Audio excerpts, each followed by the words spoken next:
warahmatullahi wabarakatuh. Nama saya Martina Safitri. Kali ini kita akan kembali belajar mengenai sejarah Indonesia pada masa kolonial. Satu tema yang menarik untuk dipelajari oleh mahasiswa sejarah peradaban Islam pada masa kolonial adalah bagaimana melihat gambaran kehidupan pada masa Ramadan di masa kolonial. Ya, Ramadan adalah hari yang sangat penting adalah bulan yang sangat penting bagi umat Islam, dan karena itu akan menjadi sebuah menarik ketika kita melihat gambaran sejarah bagaimana Ramadan pada masa dulu dan kita bisa komparasikan dengan masa yang sekarang. Apakah Ramadan pada masa kolonial dan sekarang sama saja atau ada banyak perbedaan gitu? Kita lihat. Ya. Seperti yang sudah saya sampaikan, adalah Ramadan adalah bulan yang spesial dan banyak hal menarik yang terjadi di bulan Ramadan pada masa kolonial. Salah satu yang sampai dari dulu sampai sekarang masih terjadi pada masa kolonial hingga saat ini adalah perdebatan mengenai penentuan awal Ramadan dan persoalan mengenai perayaan Lebaran. Jadi seperti yang kita tahu bahwa pemerintah Hindia Belanda dahulu adalah pemerintah yang tidak terlalu punya perhatian khusus terhadap perayaan umat Islam ya. Ini soal penentuan awal Ramadan tetap menggunakan sidang isbat. Jadi ada dulu organisasi perhimpunan penghulu dan pegawainya atau PPDP atau yang lebih dikenal pada masa itu sebagai Hofbestuur, dan ini kisah di Surakarta. Jadi diadakan kongres pertama pada tanggal 6 Mei 1937. Dan eksistensi dari Hofbestuur ini diberitakan pada majalah Nahdlatul Ulama edisi pertama November 1937, yaitu tentang bagaimana penentuan sidang isbat pada penentuan awal Ramadan pada tahun 1937. Nah, kalau misalnya ketika Lebaran, kalian misalnya merayakan perayaan Lebaran dengan menggunakan petasan, kembang api, sebenarnya sejak zaman Belanda juga sama. Ramadan pada masa Hindia Belanda, terutama pada perayaan Lebaran, juga menggunakan bunyi-bunyian yang keras seperti meriam, petasan, dan lain-lain. Dan itu diberitakan juga di berita Nahdlatul Ulama dan juga The Sumatra Post. Jadi bukan hanya di Pulau Jawa yang ramai dengan perayaan Lebaran dengan menggunakan bunyi-bunyian keras, tapi juga di Sumatera juga seperti itu. Kemudian di sini ada yang menarik adalah ketika ada perayaan dengan bunyi-bunyian yang keras semacam itu, ada sebentuk konfrontasi dari pemerintah Hindia Belanda yang kemudian mengeluarkan larangan untuk membunyikan atau membatasi menggunakan mercon ketika perayaan Lebaran. Dan ini dimuat pada majalah yang dikutip oleh Balai Pustaka Oktober 1940. Tapi waktu dulu di berita Nahdlatul Ulama tetap, walaupun ada penolakan dari pemerintah, tetap semaraknya Lebaran itu tidak dikurangi karena merupakan sebuah syiar Islam ketika kita sebagai umat Muslim merayakan kemenangan atas bulan Ramadan yang kita sudah lalui begitu ya.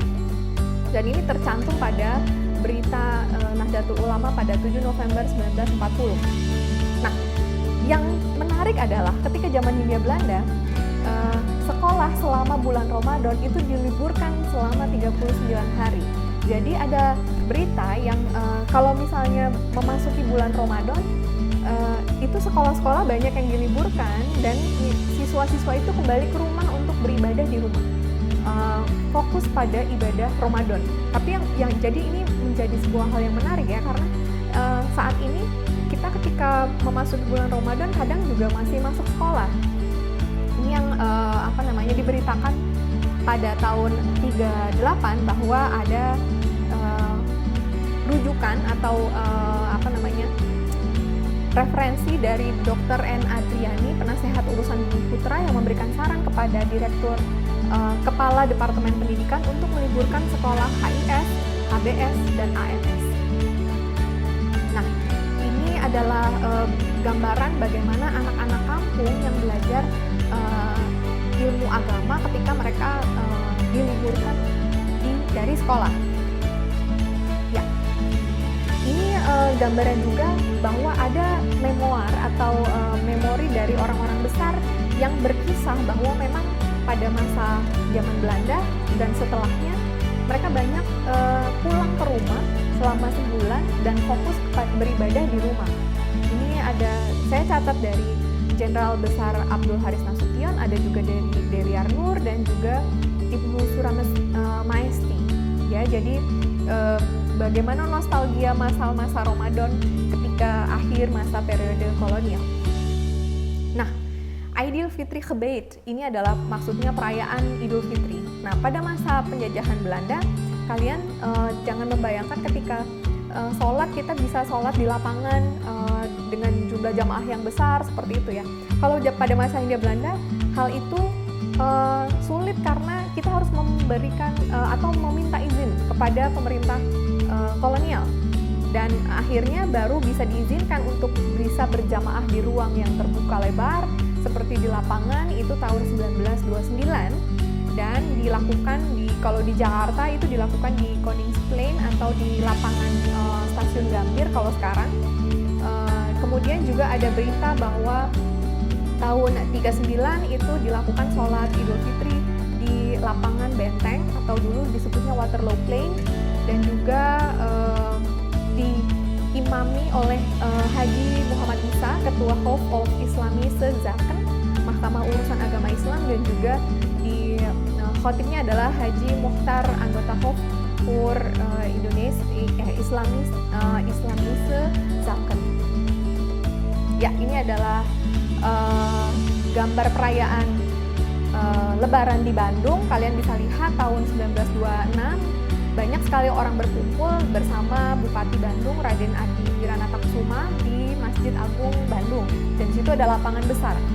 Nah, di sini kalian bisa lihat bahwa perayaan tentang perayaan Idul Fitri di Hindia Belanda itu beritanya sampai ke negara Belanda sana. Jadi kenapa itu penting? Karena untuk meluaskan pengetahuan orang Belanda terhadap perayaan Idul Fitri pada umat Islam.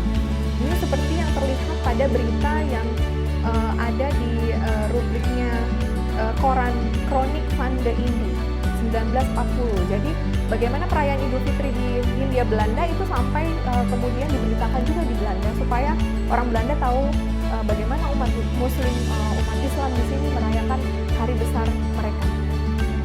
Baik, terima kasih. Itu yang bisa saya sampaikan sebagai gambaran awal. Saya berharap slide ini adalah sebagai pemantik supaya kalian bisa lebih curious, lebih penasaran sebenarnya apa yang terjadi pada masa Lebaran atau Ramadan pada masa pemerintah kolonial. Baik, kurang lebihnya saya mohon maaf.